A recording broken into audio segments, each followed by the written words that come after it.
Monday, November 8th, 2021, Mr. Eric's first day back in the workforce, baby. And I'm happy to announce that it is a super easy day. I don't have to go in person to the hospital. I don't have to dress up. All I have to do is log into my computer out of my bed and watch a virtual presentation that's being done on all these different BS topics like diversity and equity, HR, self-care. Let me just talk about self-care for a second. There's this whole thing in nursing about self-care. If you need that much self-care as a nurse to keep yourself alive, I don't think you're in the right profession. Nursing is not supposed to be that stressful. I'm sure there are times that are stressful, but if you are taking that home to yourself and to your family and being all negative about it and that's all you talk about, go get yourself a new life, a new job. I don't want to hear it. There's so many other jobs available. You can make so much money any other way, so just stop doing nursing if it's affecting you that much. Jeez, alright, that's it. This whole orientation lasts like 2 hours. I'm just gonna say on camera that I paid attention,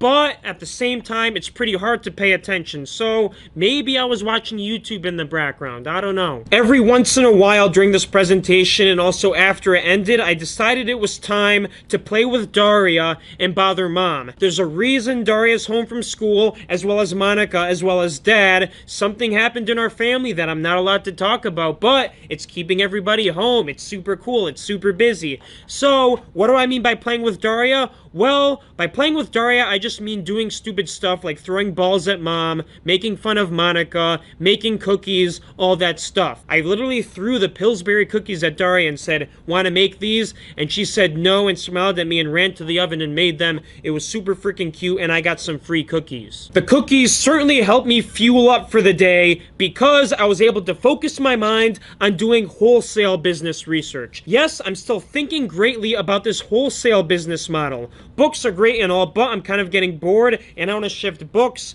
onto John. If John can manage the business for me, I can try out some other things, and wholesale is one of those things. So basically what I did is, I'm not going to reveal my secrets here. You got to do your own damn research if you want to get into wholesale, but I was able to get a supply list from a certain supplier about what products they're selling. I used some software to look through all the products and find the ones that can be profitable for me, and I formulated some sort of email as well as some Excel sheets with some numbers as to what I want to purchase in the future. So that's all prepped and ready to go. It's just time for me to decide when it's time to put the money in that direction, because in the upcoming couple weeks I will be having a lot of money reinvested in books and some other things that I'm going to be doing, including the donation bins with Mr. Josh Grooms. And you know, in order to make a business successful, you can't be playing with chump change. You have to put some risk into it. If there's no risk, there's no reward. But if there's risk, there can also be failure. You could lose it all. So that means we're playing with some heavy money here. I'm not going to give you an exact number, but it's probably a lot. Alright, I spent like 4 or 5 hours doing all this wholesale research stuff, formulating my Excel sheets and all. I'm really hoping to get into it. I have to talk to John about maybe splitting the investment with him